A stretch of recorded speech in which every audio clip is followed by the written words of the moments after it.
Bom dia, meus amores, estamos de volta para mais uma aula remota. Hoje é a nossa 27ª aula remota, dia 23 de junho de 2020, né, terça-feira, aula de ciências e redação. Então vamos pegar o nosso livro 2, nossa aulazinha de ciências, abrir no capítulo 2, relações entre os seres vivos. E vamos ler o que tem aí na abertura. Na natureza, os indivíduos interagem de diversas formas entre si e com o meio ambiente. Geralmente, essas formas de interação estão relacionadas com a obtenção de alimento, do abrigo e de proteção, com a reprodução, etc. Essas interações são chamadas de relações ecológicas e são estudadas pela ecologia. Então, tem um versinho aí que fala: carrapato deu no pato, muita pulga deu no cão, piolho no papagaio, carruncho deu no feijão. E aí a gente vê um cachorrinho aqui, né, se coçando.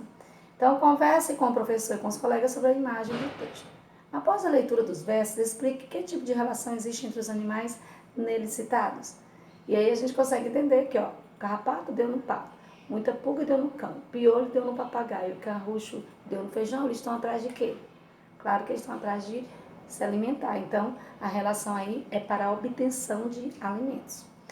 Você sabe o que é um carruncho? Pesquise no dicionário, explique o tipo de relação entre carruncho e o feijão. Então, a gente sabe que o carruncho, né, a gente viu no dicionário, na nossa aulinha pelo aplicativo Zoom, que carruncho é a designação dada a larvas e insetos que se desenvolvem em madeira ou cereais.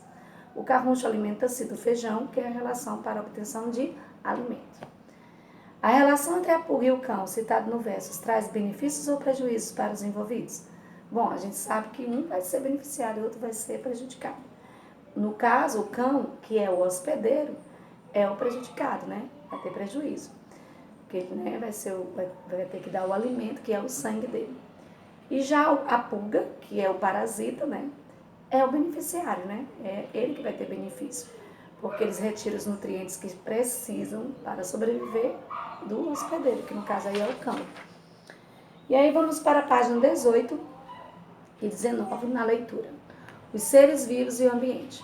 Ecologia significa estudo da casa, mas não é de qualquer casa não. A casa a que esse estudo se refere tem sentido de meio ambiente. Assim, fazem parte do estudo da ecologia todos os organismos e as relações entre eles e com o ambiente. Além da presença de todos os seres vivos, o ambiente terrestre ou aquático pode ser descrito de acordo com algumas características, como luz, temperatura. A temperatura nos oceanos varia de acordo com as regiões, e isso influencia a quantidade e a variedade de organismos presentes nele. Nas regiões frias, por exemplo, a temperatura é menor e por isso a quantidade e a variedade de organismos que vivem nesse ambiente são menores do que na região dos trópicos, onde a temperatura é maior. Os fatores que envolvem os seres vivos e suas relações são chamados de fatores bióticos. Já os fatores não vivos, como luz, temperatura e vento, são chamados de fatores abióticos. Então a gente vê aí na imagem o peixe palhaço, a anêmona do mar, a estrela do mar, o coral, né? Onde a gente vê que nesse ambiente marinho as relações dos peixes, as anêmonas, os corais, são exemplos de fatores bióticos, né? Que se relacionam entre si através da obtenção de alimentos. Um ecossistema é formado pelo conjunto de fatores bióticos e abióticos presentes em determinado local.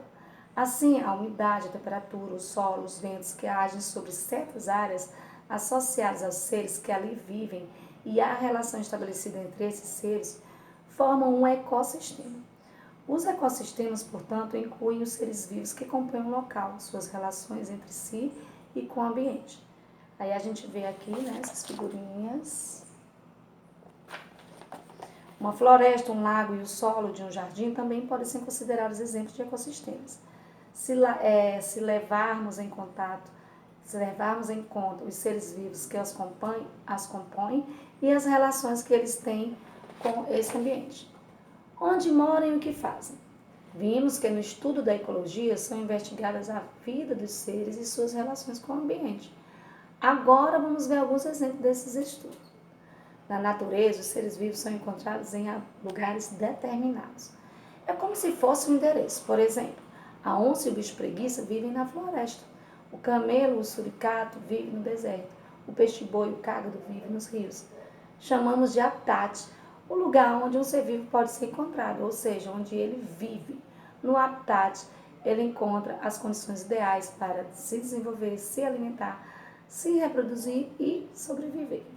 Além de ocuparem lugares determinados, os seres vivos desempenham funções diferentes nos ambientes que ocupam.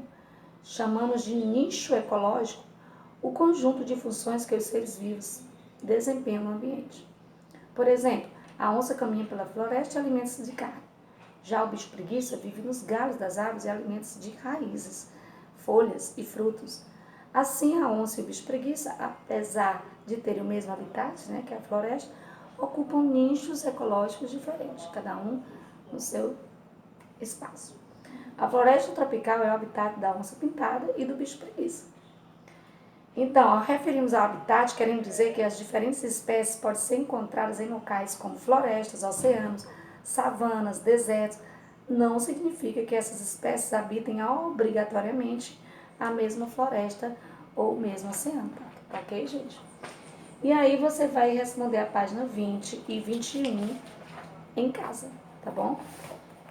Terminando a aula de ciências, vamos agora para a aula de redação.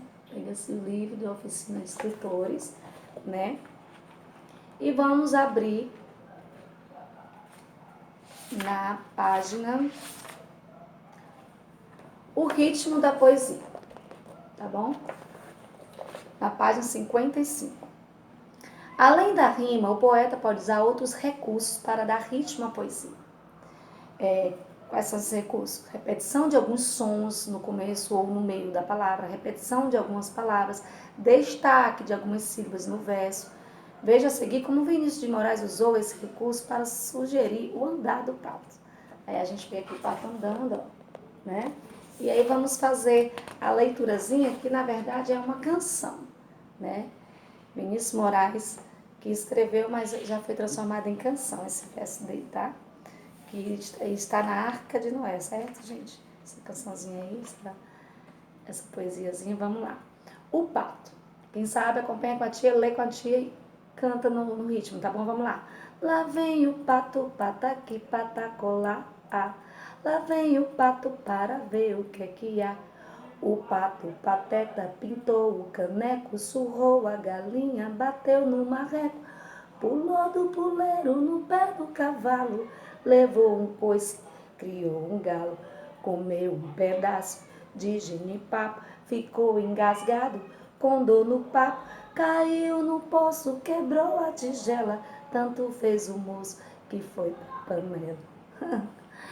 Quá, quá, quá, quá, quá, quá, quá, quá, quá, quá, quá, quá. Então isso aí é os versos, do poeta Vinícius de Moraes. Essa poesia se transformou em canção. E aí depois que a gente cantou aí a cançãozinha, a gente vai organizar o texto. Para você descobrir o ritmo da poesia de Vinícius de Moraes, faça a seguinte atividade. Pense em um pato andando. Com seu andar meio desajeitado, ele pisa para um lado, pisa com uma pata, depois pisa com a outra, movendo levemente o corpo para um lado e para o outro. Agora leia em voz alta a primeira estrofe da poesia. Vamos lá. Lá vem o pato, pataqui, patacolá.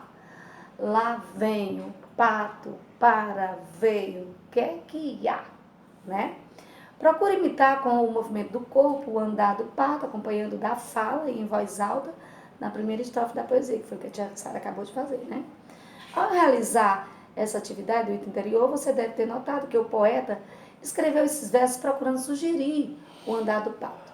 Ele conseguiu isso usando alguns recursos, que foi o quê? Repetição de alguns sons, repetição de algumas palavras, destaque de algumas sílabas no verso.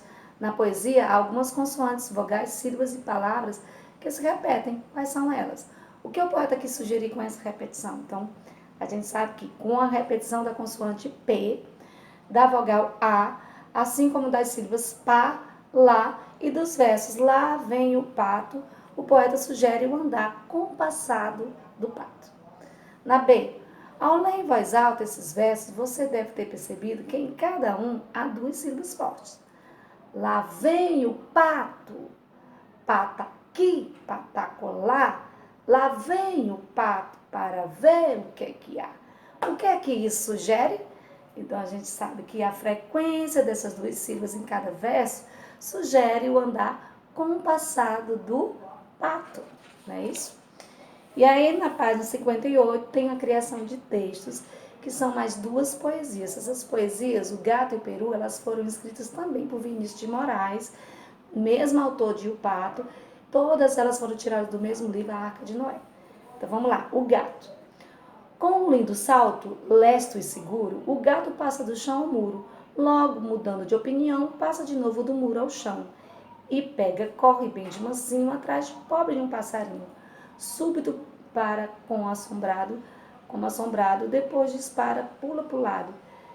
E quando tudo se lhe fatiga, toma o seu banho passando a língua pela barriga. Então tem que ler com entonação, né, e com ritmo. O peru. Glu, glu, glu, abram alas pro peru.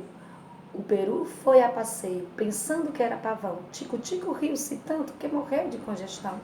O peru dança de roda, numa roda de cavão. Quando acaba fica tonto que quase cai no chão. O peru se viu um dia nas águas do ribeirão. Foi-se olhando e foi dizendo, que beleza de pavão. Glu, glu, glu, abram alas pro peru. Então a gente vê que é um peru metido a pavão, né, gente? Você leu essas poesias sobre animais, pato, peru e gato. A seguir, você também vai escrever uma poesia sobre o animal. Então, essa partezinha aqui é para você fazer em casa, né? A preparação. Você vai escolher um animal, pode ser um cavalo, uma foca, um sapo, um mosquito, um peixe, tatu, uma vaca, um cabrito, uma formiga, uma borboleta, um elefante, uma lesma, um tico-tico, um cigarra, um macaco ou qualquer outro animal. Aí você vai pesquisar sobre o animal escolhido, desenhar o animal, né, no espaçozinho aqui do livro. Enquanto estiver desenhando, você vai pensando, como é esse animal? O que é que ele sempre faz? O que ele faz que você acha engraçado? Ele tem outros nomes? Quais são os nomes? O que é que ele come? Onde é que ele mora?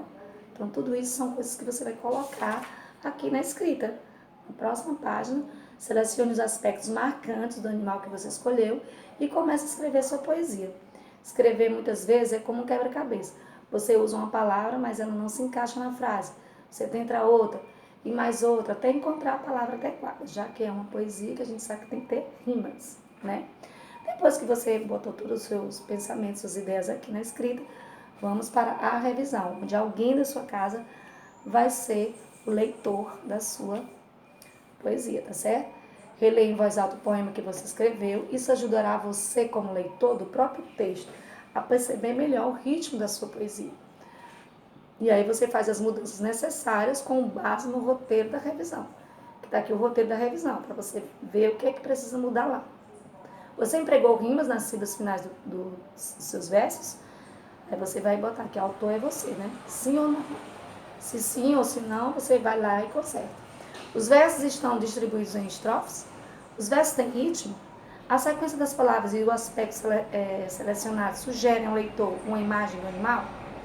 Você usou corretamente sinais de pontuação?